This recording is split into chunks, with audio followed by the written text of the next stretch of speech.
Pemirsa, di dalam kulit manggis ini terdapat kandungan alpha mangosteen, beta mangosteen, dan juga gamma mangosteen. Tapi lebih lengkapnya apa itu dan kegunaannya, Dr. Ratna akan menjawab. Sebelum nanti Dr. Ratna menjawab, sudah ada yang ingin bergabung bersama kita. Ada Ibu Indah. Selamat pagi, Bu Indah. Selamat pagi. Iya, Bu Indah ingin bertanya apa? Tema kita pagi ini mengenai kolesterol. Ya, saya mau nanya, apakah benar ya kalau jantung itu berisiko, kalau kolesterol itu berisiko untuk terhadap jantung? Lalu kita membedakan penyakit jantung dan kolesterol itu seperti apa itu, Mbak? Seperti itu. Kolesterol ya dan jantung. Ya. Baik, Bu Indah, terima kasih banyak. Iya. Dokter Ratna, jadi ini kolesterol tadi juga dokter sempat menceritakan sedikit bahwa ini memang salah satu bisa penyebabin jantung, tapi kemudian sampai seberapa jauh ini Bu Indah ingin tahu lagi. Iya, memang kolesterol itu awalnya akan mengentalkan si sel-sel darah sehingga dia akan menggumpal. Nah, dia menggumpal, menyumbat saluran di pembuluh darah jantung itu tadi. Seperti saya katakan tadi bahwa seandainya dan biasanya terjadi pada pembuluh darah koroner, maka dikatakan penyakit jantung koroner gitu. Oke, tapi kemudian ketika sudah terkena kolesterol pasti akan langsung tersangkut ke penyakit jantung, begitu dok? Resiko tinggi untuk jadi penyakit jantung. Oh, oke. Kalau kita kembali lagi tadi, nanti Bu Indah juga semoga ini membantu dan menjawab pertanyaan Ibu. Kita kembali lagi ke kulit manggis, karena saya penasaran tadi, alpha mangosteen, beta mangosteen, dan gamma mangosteen. Apa itu kegunaannya dok? Iya, banyak sekali memang yang meneliti tentang senyawa dalam kulit manggis ini, dan memang di antara sekian itu yang paling banyak manfaatnya sepertinya si alpha mangosteen ini, karena dia yang nanti akan membantu meningkatkan enzim lipoprotein lipase untuk membawa si LDL itu masuk kembali ke dalam hati sehingga LDL-nya turun, HDL-nya meningkat. Oke, itu yang alpha mangosteen. Kalau yang sama. Oh, semuanya itu, sama. Ya. Nah, jadi berarti ketika seseorang mengkonsumsi kulit buah manggis, ini sampai seberapa lama itu akan terbantu begitu loh dok? Dalam artian apakah butuh waktu yang sangat panjang atau waktu yang bisa sangat singkat atau seperti apa kinerjanya sebenarnya? Saya rasa banyak faktor ya. Banyak faktor itu artinya seberapa banyak kolesterolnya yang ada gitu kan. Nah, kita mengkonsumsi manggis kan nggak mungkin sekaligus banyak gitu, terus langsung seperti kita mengguyur kotoran dengan air gitu. Jadi itu tergantung bertahap, dia akan bekerja bertahap, perlahan-lahan. Tapi itu pria dan wanita, usia dan sebagainya pengaruh tidak sih dok? Sama saja, seperti misalnya anak kecil juga boleh meminum kulit manggis. Saya rasa kalau anak kecil masih belum perlu asupan seperti itu ya, karena anak kecil itu lebih aktif, gerakannya lebih aktif. Jadi energi yang ada di dalam badan itu mungkin dia pakai untuk berlari-lari, untuk ya kegiatan. Karena tadi dokter mengatakan di awal bahwa anak-anak pun bisa terkena kolesterol. Bisa, gitu iya. Artinya tapi ini hanya baik untuk anak dewasa. Orang anak dewasa, anak kok dewasa? Sebaiknya baik untuk orang dewasa. Dipakai untuk dewasa. Oke. Nah, berarti catatan pentingnya untuk orang-orang yang sudah terkena kolesterol dan mungkin yang belum terkena dan ingin mencegah. Apa ya, anjuran sih sebetulnya ya kalau sudah umur 20 tahun itu sebaiknya ya ceklah kesehatan misalnya kolesterolnya, karena kan semakin usia bertambah kolesterol itu akan semakin menumpuk gitu. Paling tidak kalau orang kira-kira resiko tinggi, oh ini saya sering diajak makan keluar gitu ya, jadi kan kemungkinan tinggi kolesterol itu ada. Paling tidak ya ceklah sebulan sekali, atau yang secara normal ya setahun bisa sekali atau 2 kali. Tapi kalaupun mereka yang memang sering begitu harus makan keluar dan sebagainya, apa yang perlu diperhatikan ketika mereka makan? Dalam artian asupan-asupan seperti apa yang lebih baik diambil? Iya, kita mesti pandai memilih ya. Pasti kita maunya enak kan?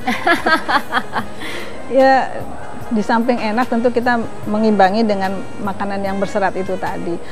Pandai memilih, misalnya kalau ayam ya jangan kulitnya dimakan, seperti itu.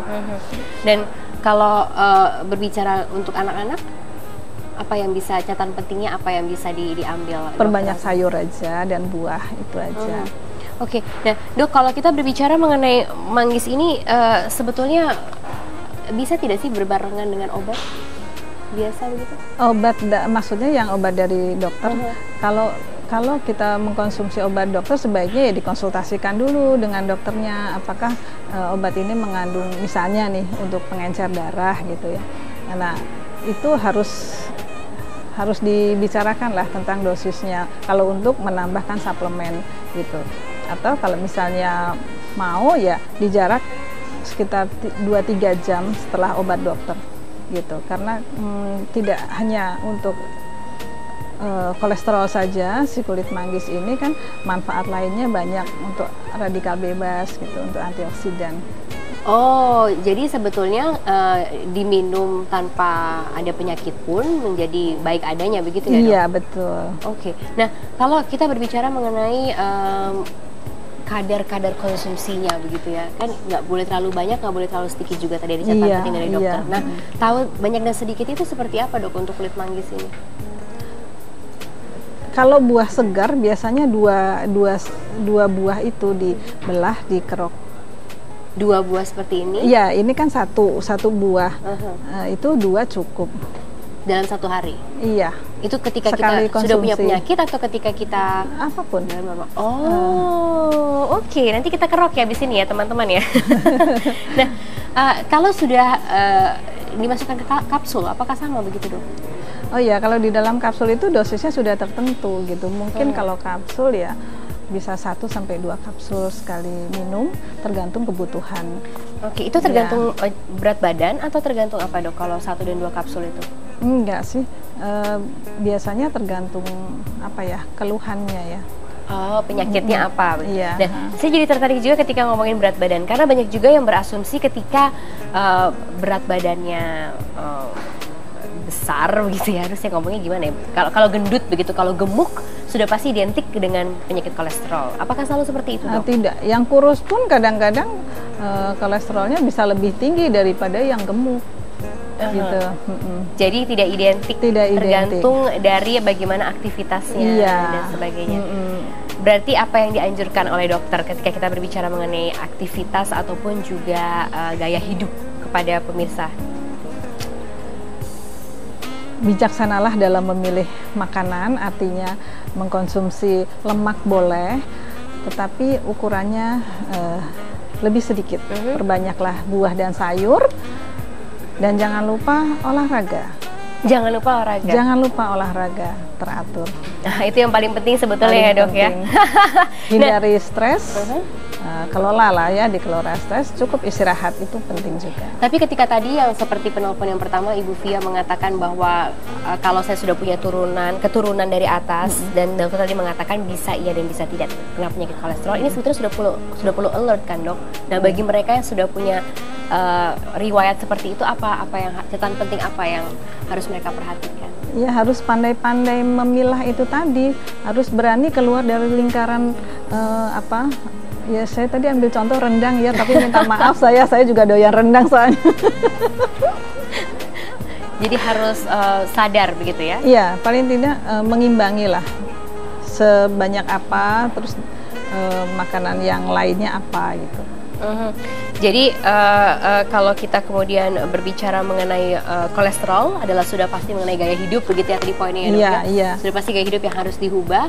Kemudian memeriksakan diri. Ke itu kalau sudah berusia 20 tahun. 20 tahun. Kalau tadi ciri-cirinya adalah ada rasa kesemutan. Bisa, itu salah satu ciri tetapi tidak pasti. Tapi berarti ada ciri-ciri yang lain, misalnya seperti apa, pusing gitu atau? Ya, pusing, mudah mengantuk, cepat lelah, itu tanda-tanda darah mengental gitu. Kan kalau darahnya kental, mengalirnya susah sampai ke organ. Otomatis si jantungnya bekerjanya juga lebih kuat lagi. Otomatis tekanannya juga bisa meningkat kan itu. Tapi ketika sudah punya penyakit kolesterol bisa sembuh kan, Dok?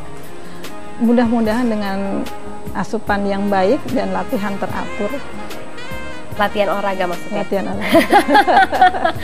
Oke, terima kasih ya Bu Dokter sudah bergabung bersama kami, sudah memberikan tipsnya juga. Yang pasti tadi ada 2 penelpon, berarti akan mendapatkan bingkisan pagi hari ini dari Garcia. Dan Kita masih akan terus memberikan berbagai informasi mengenai kesehatan dan juga bagaimana mengatasinya dengan bahan-bahan alami setiap hari Senin di Healthy Life dari jam 9.30 sampai jam 10. Jadi jangan kemana-mana juga pemirsa, karena berbagai informasi yang masih akan diberikan oleh teman-teman di 811 Show pagi hari ini. Tetap di Metro TV. Sampai jumpa. Terima kasih banyak. Terima kasih.